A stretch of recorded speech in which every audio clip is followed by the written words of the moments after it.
Bonjour à tous, je vous préviens, je me suis levé super tôt quand il fait encore frais dehors pour pouvoir tourner cette vidéo sous 15 millions d'éclairage, histoire d'après pouvoir aérer et ne pas me liquéfier littéralement devant vous. Ce serait très gênant, peu agréable et je serai en featuring avec la transpiration. Donc si vous avez l'impression des fois que je suis pas vraiment réveillé, c'est que c'est pas mes horaires habituels.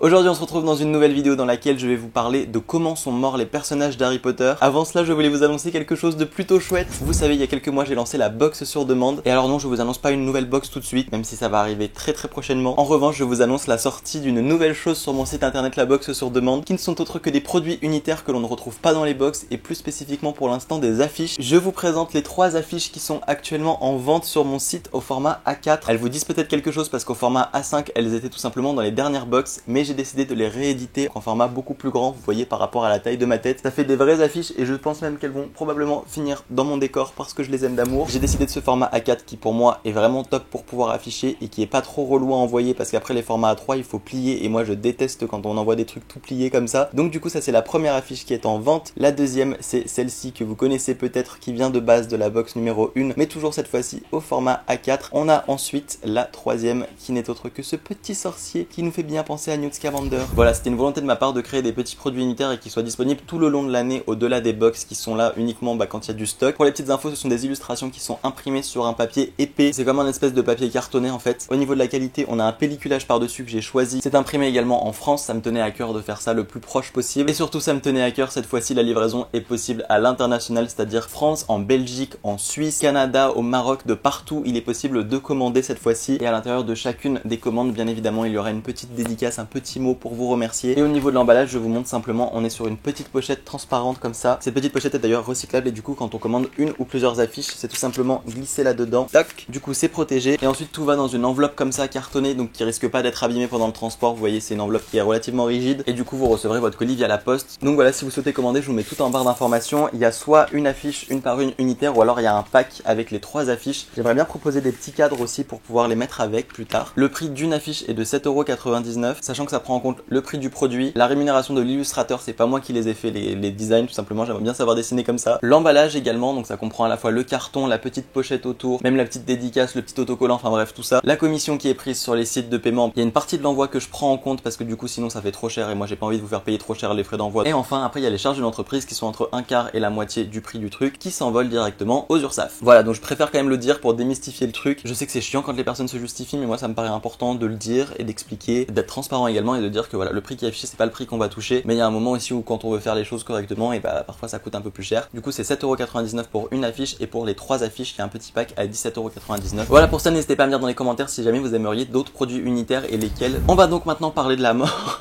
C'est super agréable à 6h30 du mat. Aujourd'hui je vais vous parler de comment sont morts certains personnages dans Harry Potter. Bon, on va dire la majorité, les plus connus, même si je peux pas faire tout le monde parce que sinon il y en a une liste interminable. On va dire du coup les plus connus à partir de la mort des parents de Harry Potter et comment est-ce que du coup ils sont morts, qui les a tués et dans quelles circonstances. Dites-moi d'ailleurs dans les commentaires, est-ce que tu préférerais être tué par un sortilège de la mort par Voldemort, qui est quand même hyper badass, ou est-ce que tu préférerais être pulvérisé par une Molly Weasley? Ah oui, et d'ailleurs un autre débat au niveau des pleurs, j'attends vos avis dans les commentaires. Personnellement je n'ai jamais pleuré pour la mort d'un personnage, mais jamais dans aucun film en fait. C'est même pas dans Harry Potter, c'est dans aucun film. Même si j'y crois dur comme père et que je suis à fond dans l'histoire, je pense qu'il y a une distance ou un truc. J'ai jamais pleuré, je crois. J'ai pleuré une fois pour un livre, je crois que j'ai jamais pleuré pour un film. Bien évidemment, comme à chaque fois quand je fais des vidéos comme ça, les idées viennent principalement de mes souvenirs, également de sites comme l'ancien Pottermore qui est aujourd'hui Wizarding World, ou encore Wiki Harry Potter qui est une mine, une source d'informations juste magnifique, surtout au niveau des livres. Je vous mettrai mes sources en barre d'informations, et j'avais recommencé un marathon Harry Potter, mais là il est vraiment temps que je me replonge dans tous les livres, ça urge. Il y a des détails des fois que je relis en préparant des vidéos et je me dis mais oui c'est vrai, et genre en mode ça m'était sorti de la tête. Comme je l'ai dit, on va commencer avec James et Lily Potter qui sont tout simplement les petits parents de Harry, qui sont bien évidemment décédés, ça va aller vite, par le sortilège Avada Kedavra qui est tout simplement produit par notre très cher Tom Jedusor aka Lord Voldemort. Ça va pas beaucoup plus loin. Je vais pas les faire en mode chronologique parce que ça me saoule, je déteste les trucs carrés, du coup je vais les faire un peu à la one again. On continue du coup avec la mort d'Albus Dumbledore, qui est tout simplement tué par notre très bon Severus Rogue que j'aime de tout mon cœur, mais en l'occurrence était forcé. On le sait tous, c'est notre très cher Tata Lestrange qui a imposé à Severus Rogue et également à Narcissa Malfoy de faire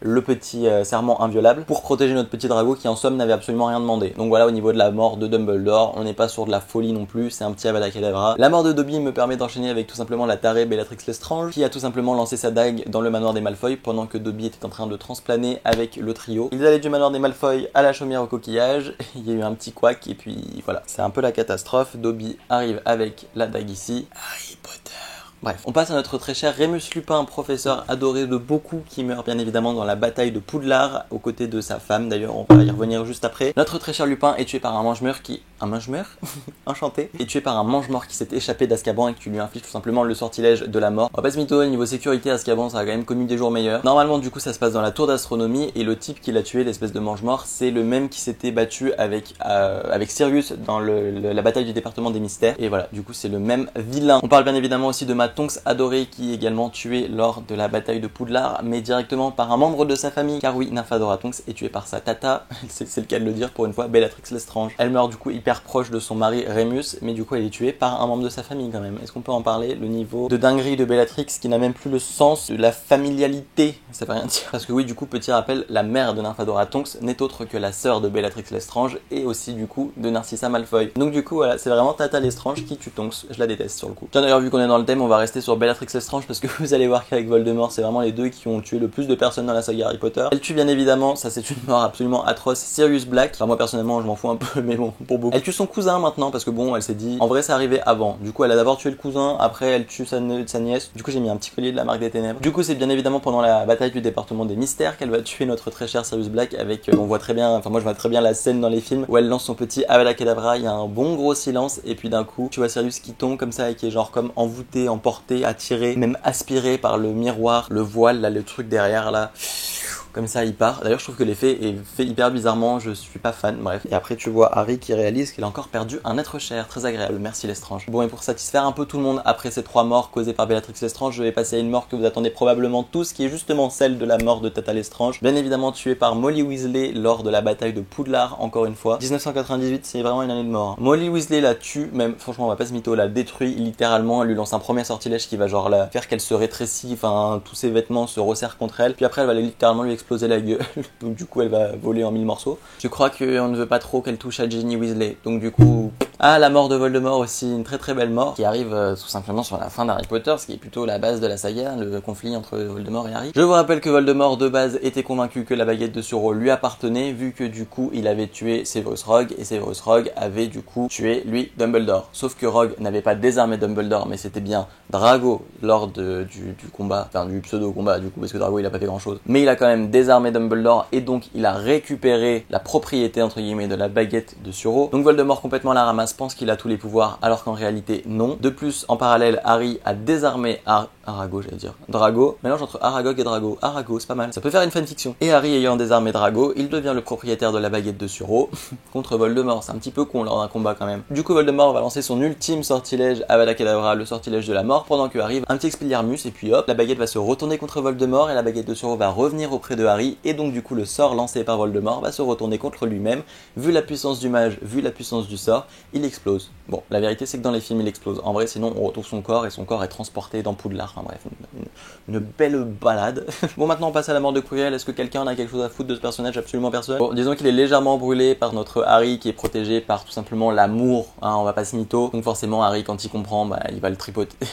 Non, peut-être pas non plus. Bon, bien évidemment, on le sait tous, Voldemort va quitter le corps du coup de Quirrell. C'est bon, Voldemort est mort quand même parce que je viens de l'annoncer juste avant, donc cette vidéo est complètement décousue, mais on s'en fout. La mort d'Edwige, je m'en suis toujours pas remis, n'insistons pas. Un petit sortilège de la part d'un mange-mort, super, merci beaucoup. La mort de Fred Weasley également intervient dans tout simplement la bataille de Poudlard, vu que c'est une explosion, l'explosion d'une bombe qui va détruire un mur et du coup qui va faire plein d'éclats. Enfin bref, il va finir sous les décombres. Et c'est juste un éboulement qui va complètement le tuer. Et c'est un mange-mort qui va le tuer puisque c'est Rookwood qui était un infiltré du ministère, donc il bossait au ministère, mais en fait en Tsum Tsum c'était un mange-mort, donc du coup il servait auprès de Voldemort. Cédric Diggory bien évidemment qui est tué par Peter Pettigrew lors du tournoi des trois sorciers et plus précisément au cimetière de Little Angleton. Petit sortilège de la mort, mais ça à la limite j'ai envie de te dire, quand on est le sous-fifre de Voldemort, on les connaît par cœur ces sortilèges. Maugrey Folleuil qui est également tué par Voldemort, cette fois-ci en personne et avec le sortilège de la mort. Encore une fois, de toute façon il se fait pas chier Voldemort, hein. Il va pas te faire un sortilège où il y a un truc qui te tombe sur la gueule, il va directement te tuer. C'est bien évidemment quand tous les autres sont déguisés en Potter, mais voilà, Maugrey, bah il a le sortilège de Voldy. Crabbe ce gros mongol aussi qui meurt à Poudlard dans la salle sur demande, tout simplement parce que bah il a lancé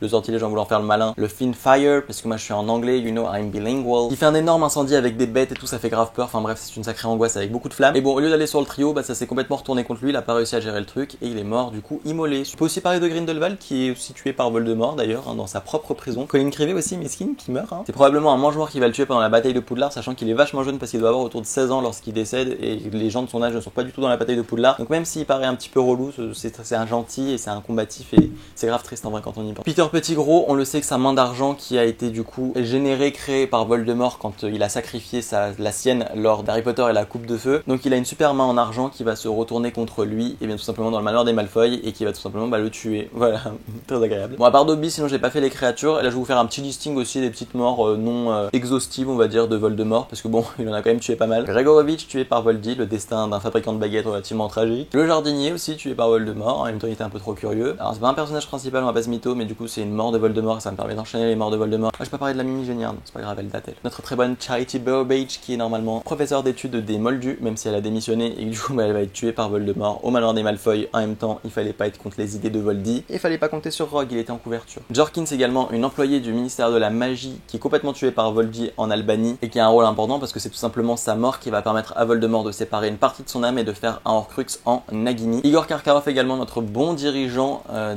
d'Armstrong, hein, petite école plutôt sympatoche, qui est probablement tué par des mange-morts qui ont un petit peu la haine et qui se sont vengés parce que lui était un ancien mange-mort mais du coup après il s'est plus ou moins arrangé entre guillemets, donc du coup bah voilà, marque des ténèbres. On est sur une petite vengeance, donc là c'est pas Voldemort pour une fois, c'est surtout un ordre de Voldemort. Scrimgeour est tué par Voldemort également, notre très bon ministre. Bon et puis il y a Bathilda aussi, mais ça c'est un détail. De toute façon il va pouvoir la réutiliser avec Nagini, donc bon, on adore. Lavande elle devient plus un loup-garou qu'elle meurt, non? Bref, voilà pour cette vidéo, j'espère sincèrement qu'elle vous aura plu, n'hésitez pas à me le dire dans les commentaires. J'ai hâte d'avoir tous vos retours, je vous fais de très gros bisous, surtout prenez soin de vous et genre buvez de l'eau parce que là c'est une angoisse les chaleurs qu'il fait. Je vous fais de très gros bisous et je vous dis à très vite pour de prochaines vidéos. Ciao ciao.